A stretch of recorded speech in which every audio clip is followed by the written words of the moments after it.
October 1944, a regimental command post near Nancy, France. Rain beats against the canvas of a crowded tent where map markers slide across wet paper. A young logistics clerk stands before a wooden desk, holding a single sheet of paper covered in numbers. She points to a sharp line curving downward on a graph. The regiment has hit 20% ammunition capacity. One major fight will empty every crate. She requests a 12-hour delay on the morning assault to wait for a lagging supply convoy. The man behind the desk does not look up from his coffee. He tells her he does not take tactical advice from pencil pushers and orders the attack to move on schedule. This single refusal will empty rifles mid-battle and force a bloody retreat under mortar fire. General George S. Patton will soon read the casualty report and exact a punishment that forces this commander to count the cost of his own pride. This is the story of what happened when a reckless commander ignored his supply line and learned that numbers win wars. Before we continue, make sure you subscribe to our channel. We tell the World War II stories that show what happens when arrogance writes the orders. Technical Sergeant Maria Gonzalez was 29 years old from San Antonio, Texas. She served in the logistics section of the regimental headquarters, a position that demanded endless patience and a sharp mind for figures. Before the war, she had worked as a bookkeeper for a supply firm, tracking inventory with absolute precision. Her brother had been killed in North Africa during the early days of the conflict, a loss that drove her to enlist. She knew that a single late shipment or a miscounted crate could mean the difference between life and death for the men on the line. She had watched the regiment burn through its stockpiles across France, tracking the ammunition consumption rates meticulously. Her ledger books were filled with columns of red ink that showed a terrifying trend. She predicted the exact moment the warehouses would run empty, anchoring her warnings to mathematical proof rather than battlefield intuition. Colonel Nathan Creighton was 46 years old and came from a prominent family in Atlanta, Georgia. He had commanded the regiment since the landings in Normandy, earning a reputation for aggressive maneuvers and rigid discipline. Creighton believed entirely in the supremacy of combat tempo, frequently stating that speed alone could overcome any tactical obstacle. He wore a tailored wool uniform that remained spotless even in the mud of the autumn rains, and his boots were polished to a mirror shine by his personal orderly. He possessed a deep, unyielding contempt for supply personnel, whom he frequently referred to as the tail that thinks it wags the dog. Creighton had already overridden critical supply warnings 4 times during the European campaign.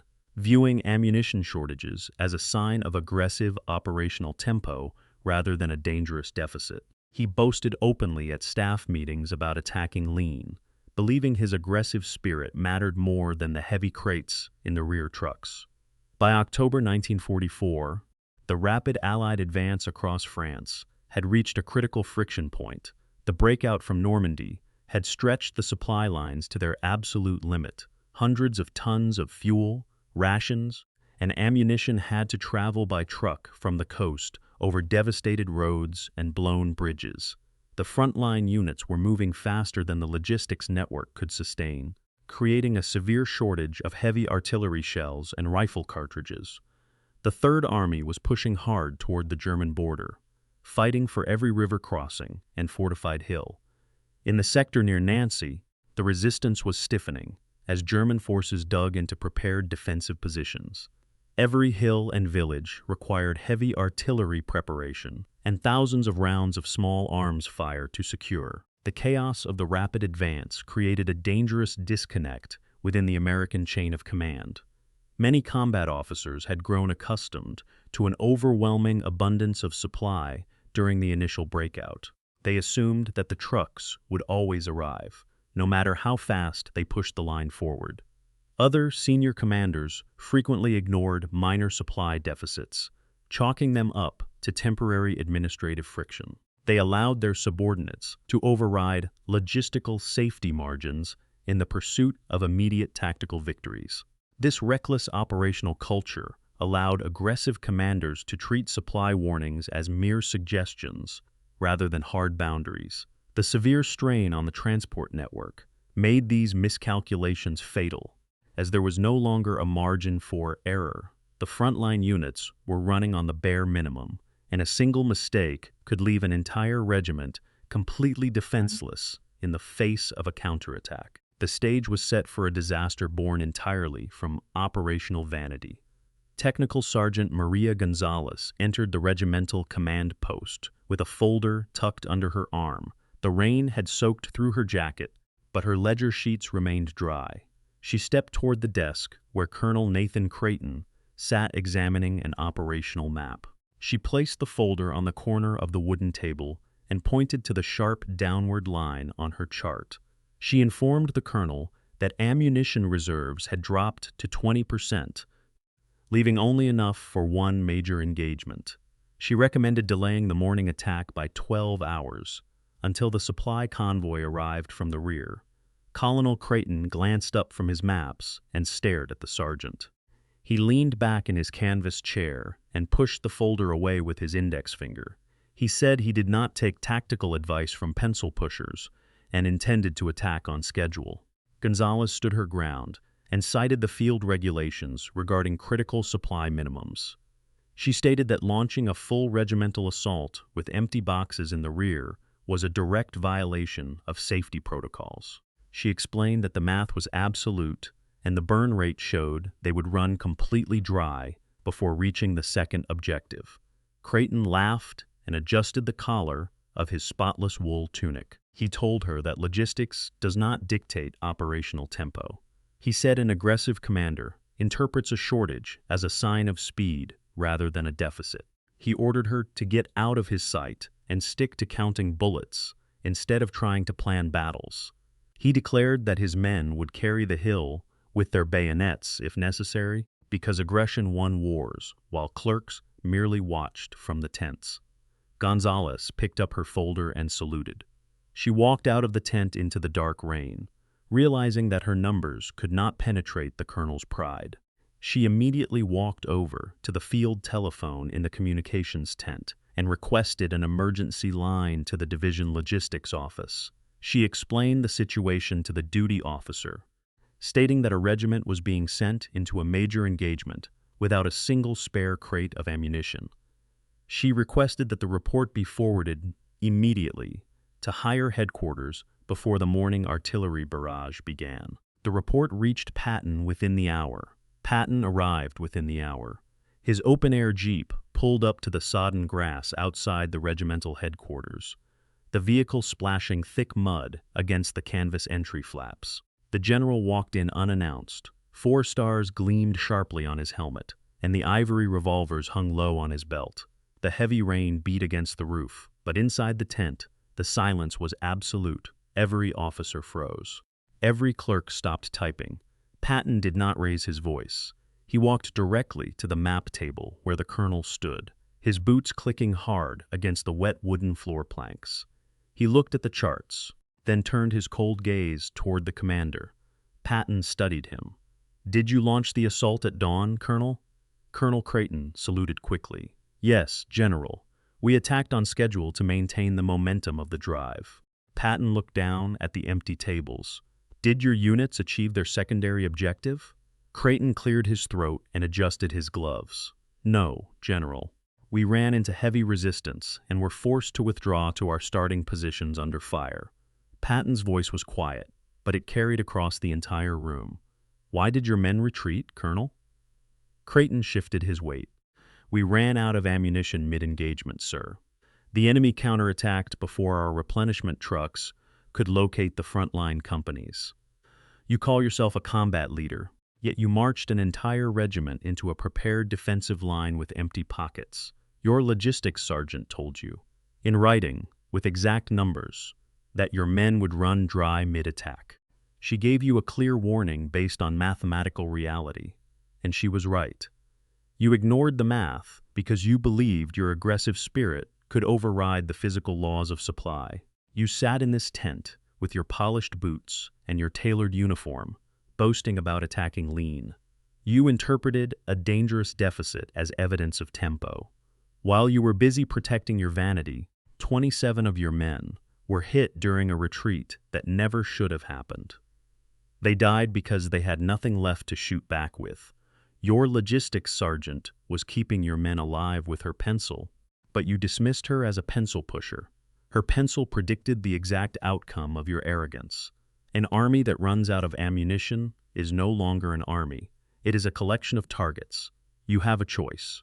You will hand over your sidearm and ride in the back of an open supply truck to the rear corps cage, or you will face an immediate court-martial for criminal negligence. Decide now. Creighton stood frozen, his face pale as his hands trembled against his belt. He slowly unbuckled his holster and placed the weapon on the table. The military police executed Patton's orders without delay. They escorted the disgraced colonel from the command post into the heavy downpour, forcing him into the exposed cargo bed of an active supply truck.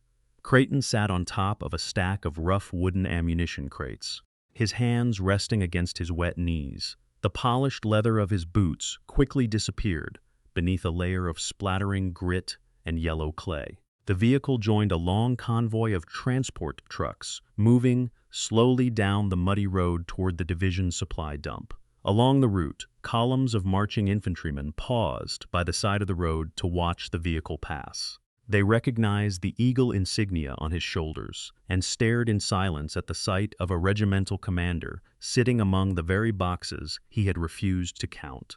The driving rain soaked through his tailored wool tunic, plastering the wet fabric against his frame as the cold wind swept across the open fields. The supply drivers and grease-stained loaders at the rear dump watched him step down from the tailgate, his unearned privilege stripped away completely in the presence of the men who kept the army moving. Maria Gonzalez left the army shortly after the conclusion of hostilities in Europe. She returned to her hometown of San Antonio, Texas, where she resumed her career in corporate finance and bookkeeping. She married a local merchant in 1947, raised 3 children, and remained deeply involved in veterans advocacy groups for the rest of her life. She never bragged about her confrontation with her former commander, but she kept the original ammunition consumption chart framed on the wall of her home office until her death in 1989. Nathan Creighton never returned to a combat command. Following his relief near Nancy, he was reassigned to a minor administrative depot in the continental United States, where he supervised the processing of surplus material. He retired from military service at the permanent rank of major in 1948, returning to Atlanta, Georgia, to work in commercial real estate.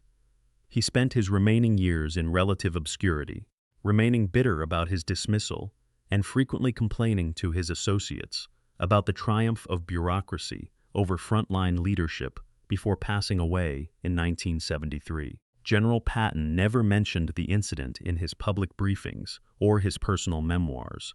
He did, however, preserve the full investigation report and the logistical charts within his private files at his headquarters. In a letter addressed to his wife late that autumn, he noted that a general can recover from a tactical mistake on the map, but a commander who treats his supply line as an afterthought is simply digging graves for his own soldiers. Some historians have argued that the colonel's decision to maintain the attack schedule was a justifiable tactical risk given the immense pressure from higher command to sustain the momentum of the autumn offensive. They contend that in the fluid environment of the European theater, operational speed frequently prevented the enemy from consolidating their positions, making aggressive action necessary, even when supply lines were severely strained.